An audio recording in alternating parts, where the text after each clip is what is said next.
नमस्कार, मैं हूं आपके साथ कोमल शिशोदिया और आप देख रहे हैं ईपीसी वर्ल्ड न्यूज़।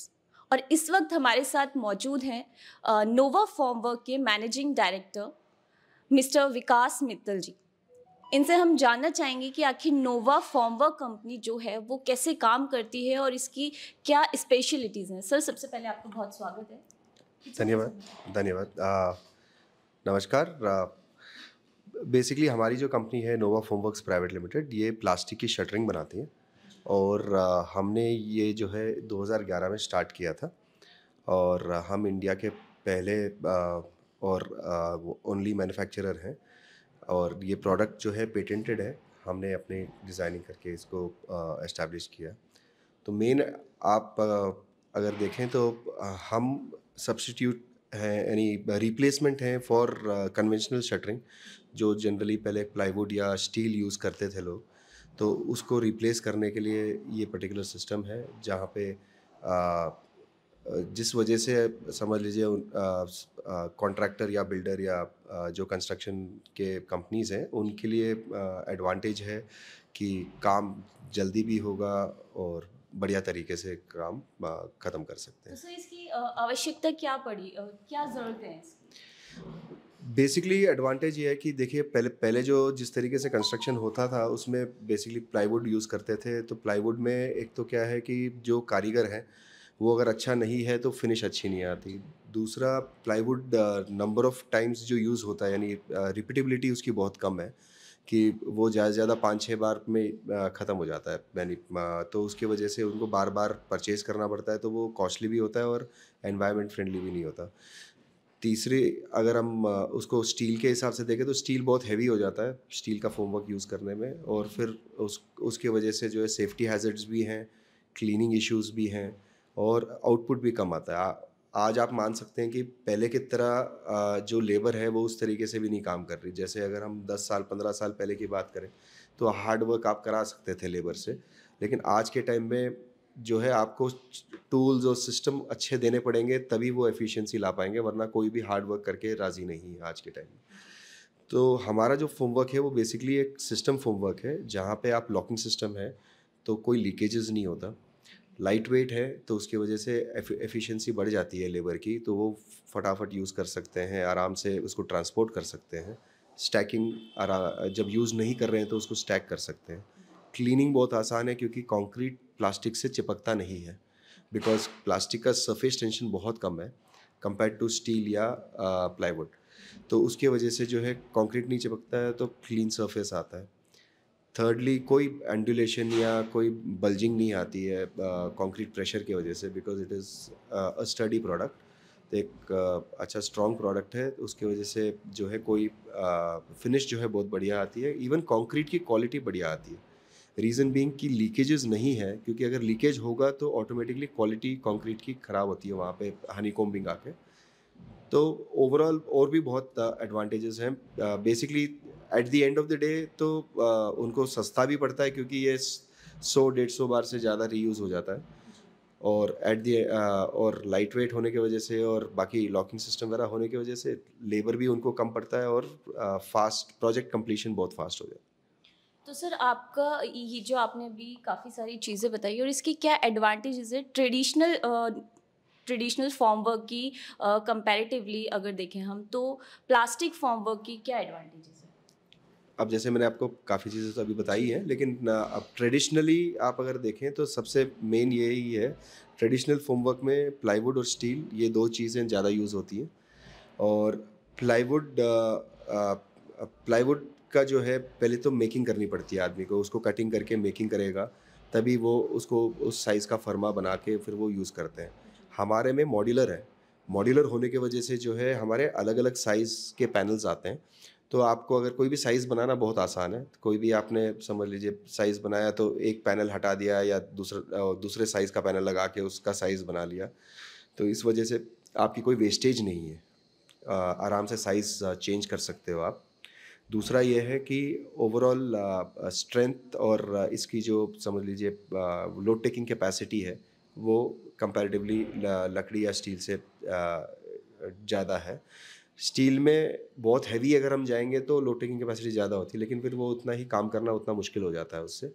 जैसे हैवी एक एग्जांपल मैं आपको ये दे सकता हूँ कि हमने एक ड्रेन का एक काम था, जिसके लिए पहले जो कॉन्ट्रैक्टर था वो स्टील की शटरिंग यूज़ कर रहा था। तो वो स्टील की शटरिंग जब यूज़ कर रहा था तो उसका आउटपुट जो है 20 या 30 मीटर की वो पूरी लेंथ एक बार में कर रहे थे। तो वो 3 दिन में जाके उनका एक साइकिल पूरा हो रहा था। और उन्होंने हमारा मटेरियल सेम लेंथ का लिया और उन्होंने किया तो उनका डबल होने लग गया आउटपुट। 3 दिन में वो 2 बार कास्ट कर पा रहे थे, जहाँ के वहाँ पे एक ही बार कर रहे थे। तो अगर आप ये देखें कि अगर आउटपुट डबल हो जाती है तो आपकी कॉस्ट वैसे कितनी कम पड़ गई। आप 1 महीने में डबल काम कर लेते हैं तो आपका ओवरऑल जो है आप 50% टाइम में अगर आपने कन्वर्ट कर दिया तो आपकी सेविंग्स बहुत ज़्यादा बढ़ गई अल्टीमेटली। इंटरेस्ट कॉस्ट बच गया, आपके बाकी टोटल रनिंग कॉस्ट ही बच गया, क्योंकि आप जो भी आप लेबर और मशीन्स को एम्प्लॉय कर रहे हो उस प्रोजेक्ट पे, उसकी आपकी कॉस्टिंग कम हो गई overall. So, how does your plastic formwork fit into this sustainability? So basically, if you're talking about plastic formwork, now when we talk about wood, again, wood, since I told you that overall the number of repetitions are very less. You can use it only 5, 6 times or 7 times or maximum 10 times. So every 10 times you're replacing wood. And in case of plastic, you would be using it for at least 100 to 150 repetitions very easily.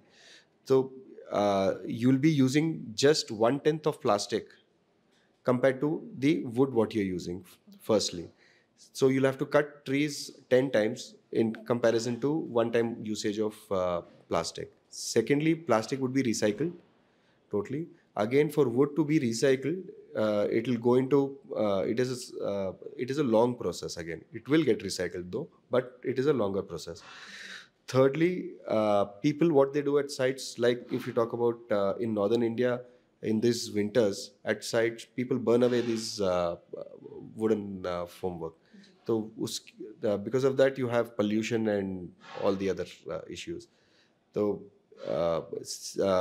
looking at all these factors, again, it is the most conventional most environment friendly system, plastic. And if you compare it with steel, again, steel, you use a lot of energy to reproduce steel when you recycle it. And in steel also, generally in the usage, the kind of energy you're spending on making the steel formwork is much higher. And the repetitions overall, you don't get much this thing, because they regularly need to tinker it and keep repairing that formwork again and again. So overall, in both the cases, plastic is a much more sustainable product, and it can be reused. Like I have customers who have reused it more than 250, 300 times. So then the calculation goes way beyond what I'm telling you right now. तो sir, आपका ये project कितनी तेज़ी से पूरा हो रहा है? कितना समय लगता है आपको अपना प्रोजेक्ट पूरा करने में बेसिकली? प्रोजेक्ट तो समझ लीजिए, वो तो बेसिकली कॉन्ट्रैक्टर या बिल्डर के टाइमलाइंस के हिसाब से है। हम जनरली डिलीवरी में हम सबसे फास्ट हैं। हमारे पास जैसे ही समझ लीजिए कस्टमर से जो है ऑर्डर आ जाता है, और उनकी डिज़ाइनिंग हम करके उनसे अप्रूवल लेके कि उनको कितनी क्वांटिटी चाहिए होती है, वो सारी एस्टिमेशन हम निकाल के दे देते हैं। और once they confirm the order with PO, हमारा समझ लीजिए उनको जो भी उनका टाइमलाइन है, हम उससे पहले हम डिलीवर कर देते हैं। इनफैक्ट वी बीन काफ़ी जगह तो हमने 2-2 दिन में भी हमने समझ लीजिए डिलीवर किया है, जहाँ पे लोग बाकी इंडस्ट्री जो है महीने भर में डिलीवर करें। जी, तो सर इस साल आपके क्या प्लान्स हैं अपने जो आपकी कंपनी की जो ग्रोथ है, उसको लेकर के क्या प्लान्स हैं अपनी ऑर्गेनाइजेशन? इस साल बेसिकली हमारा ये है कि हम ये चाह रहे हैं कि हम अभी तक रेंटल में कुछ ही प्रोजेक्ट्स हमने किए हैं, वो भी डायरेक्टली किए हैं। लेकिन हमको ये समझ में आ रहा है कि हमको रेंटल यानी रेंटल में जो है खुद हम डायरेक्टली नहीं ज़्यादा का काम नहीं कर पा रहे हैं, बिकॉज़ हमारी बैंडविड्थ कम हो जाती है। तो हमने ये सोचा है कि इस साल हमारा मेन एजेंडा यही रहेगा कि हम हर सिटी में, हर स्टेट में और हर मेन एरिया में हम एक डीलर अपॉइंट करें, जो हमसे मटेरियल हमारा ख़रीद के वो आगे रेंट पे दे सके। क्योंकि लोकल आदमी होगा तो उसको वहाँ के लोकल कॉन्ट्रैक्टर या लोकल लोगों के साथ उसको मालूम होगा उनके हिसाब से किस तरीके से डील करना है। और जब एसोसिएशन हमारी लोगों के साथ होगी, यानी ज़्यादा लोगों के साथ, तो डेफिनेटली हमारी रीच बढ़ेगी। तो हमारा यही फोकस है कि इस बार मैक्सिमम नंबर ऑफ स्टेट्स या टेरिटरीज़ में हम रेंटल डीलर्स बनाएं, ताकि वो आगे रेंटल पे माल दे सकें, ताकि छोटे प्रोजेक्ट्स भी इसका बेनिफिट ले सकें। वरना अभी हम जनरली ज़्यादातर मीडियम टू लार्ज स्केल का कंस्ट्रक्शन कंपनीज और उनको ही डील कर रहे हैं, लाइक L&T, शाहपुर जी, JMC, कल्पतरू, यानी अब एक हो गए, बाकी इसी टाइप की कंपनियां जो है, आलू वालिया कॉन्ट्रैक्ट्स हैं, तो उनके साथ हम रेगुलरली काम कर रहे हैं। अब हम ये चाह रहे हैं कि अगर हम रेंटल मॉडल पे आ जाते हैं तो डेफिनेटली जो छोटे घर बना रहे हैं वो भी जो है इसका बेनिफिट ले सकते हैं। तो सर गवर्नमेंट की तरफ से भी आपको इसमें कुछ अगर कहा जाए कुछ योगदान वगैरह या गवर्नमेंट के कंट्रीब्यूशन गवर्नमेंट की तरफ से? अभी राइट नाउ तो कुछ हमको एडिशनल योगदान तो नहीं मिला है, लेकिन हम ये ज़रूर चाहेंगे कि गवर्नमेंट एटलीस्ट ये करे कि आगे की एनवायरनमेंट्स और सस्टेनेबिलिटी को लेते हुए वो एटलीस्ट अपने कुछ प्रोजेक्ट्स पे, जहाँ पे समझ लीजिए प्लाईवुड यूज़ हो रहा है और नॉन सस्टेनेबल आइटम्स अगर यूज़ हो रही हैं फोम वर्क में, उसको वो रोक लगाए, ताकि लोग जो है वो ना यूज़ करके जब ऑल्टरनेटिव्स अवेलेबल हैं, चाहे प्लास्टिक है, तो वो उसको यूज़ करें, ताकि एटलीस्ट एनवायरमेंटली सस्टेनेबल कंट्री बने हम ओवरऑल। तो सर आपकी कंपनी में ये प्लास्टिक के अलावा और भी चीज़ें हैं जिन पे आप वर्क कर रहे हैं? हम मेनली समझ लीजिए हमारा 80% काम प्लास्टिक फोम वर्क ही है, बाकी हम एल्यूमिनियम फोम वर्क भी बनाते हैं। वो बेसिकली हमने स्टार्ट किया था फॉर द रीज़न कि हम मोनोलिथिक स्ट्रक्चर में जाना चाह रहे थे, तो उसमें जो है 100% प्लास्टिक में अभी तक हम पूरी तरीके से उसको नहीं कर पा रहे थे, क्योंकि स्टेयरकेस है या कुछ जगह हमारे फैब्रिकेशन थोड़ी मुश्किल हो रही थी, तो उसके लिए हमने एल्यूमिनियम का हेल्प ली है, और ओवरऑल एल्यूमिनियम और प्लास्टिक के कॉम्बिनेशन में हमने मोनोलिथिक स्ट्रक्चर बनाया है। तो अब हम इस साल में 100% मोनोलिथिक स्ट्रक्चर में भी जो है हमारा प्रोडक्ट आ जाएगा इन द मार्केट। अभी राइट नाउ तो हम जो प्रोडक्ट्स हैं वो डेक स्लैब हैं, नॉर्मल आपके वर्टिकल्स के लिए, स्लैब के लिए बाकी सिस्टम्स भी हैं जो हैं।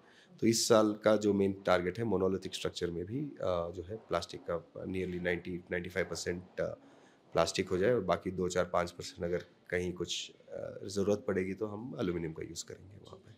तो सर आप लास्ट में अपने दर्शकों को क्या कहना चाहेंगे ये नोवा फॉर्म वर्क्स के बारे में? मैं दर्शकों को बेसिकली ये कहना चाहूँगा कि अगर समझ लीजिए आप अगर कंस्ट्रक्शन में हैं, तो डेफिनेटली प्लाईवुड या स्टील अगर आप यूज़ कर रहे हैं, तो आपको ज़रूर प्लास्टिक एक बार यूज़ करके देखना चाहिए। वो आपको नॉट ओनली फाइनेंशियली आपको बेनिफिट देगा, आपकी इनफैक्ट गुडविल भी बढ़ाएगा। आप अगर कॉन्ट्रैक्टर हैं और आप हमारा प्रोडक्ट यूज़ करके अगर आप जो कंस्ट्रक्शन की क्वालिटी निकल के आएगी, वो ऑटोमेटिकली आपके कॉम्पिटिटर्स से आप एक नेक्स्ट लेवल पे चले जाएंगे, बिकॉज आपकी आपकी कंस्ट्रक्शन की क्वालिटी बेटर आएगी। दूसरी चीज़ हम ये ज़रूर चाहेंगे कि अगर आपके जो रिलेशंस में या आपके जानकारी में जो भी लोग कंस्ट्रक्शन से जुड़े हुए हों, अगर उनको कोई काम करना है तो वो हमको अप्रोच कर सकते हैं। हम जो है rental dealers all over India बनाना चाह रहे हैं, तो वो हमारे साथ टाई अप करके वो उस एरिया में रेंटल का काम कर सकते हैं हमारे साथ जुड़ के। बहुत बहुत धन्यवाद सर। तो ये थे नोवा फॉर्म वर्क के मैनेजिंग डायरेक्टर मिस्टर विकास मित्तल। ईपीसी देखने के लिए आप जुड़े रहिए हमारे चैनल के साथ। तब तक के लिए नमस्कार, धन्यवाद। ये बेसिकली हमारा असेंबली एरिया है, तो जहाँ पे जो प्लास्टिक के पैनल्स हैं उसके पीछे फ्रेम जो लगता है वो यहाँ पे लगा देते हैं। तो basically as per order size बनते हैं, तो उसके हिसाब से ही वो फ्रेम जो है लग के आ जाता है। जो पैनल्स थोड़े बड़े होते हैं उसमें हम बेसिकली जो है बोल्टिंग करके ही हम फिर आगे फ्रेम जो है उस साइज के लगा देते हैं।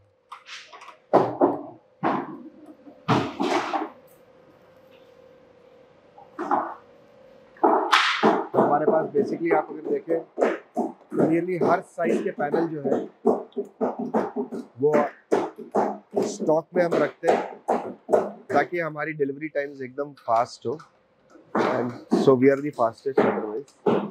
तो ये है। आगे अगर हम आए,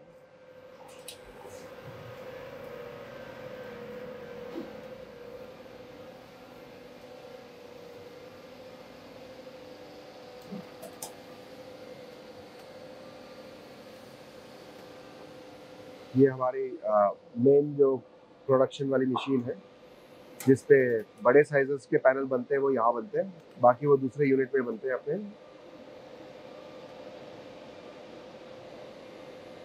ये बेसिकली जहाँ फ्रेम्स बनते हैं।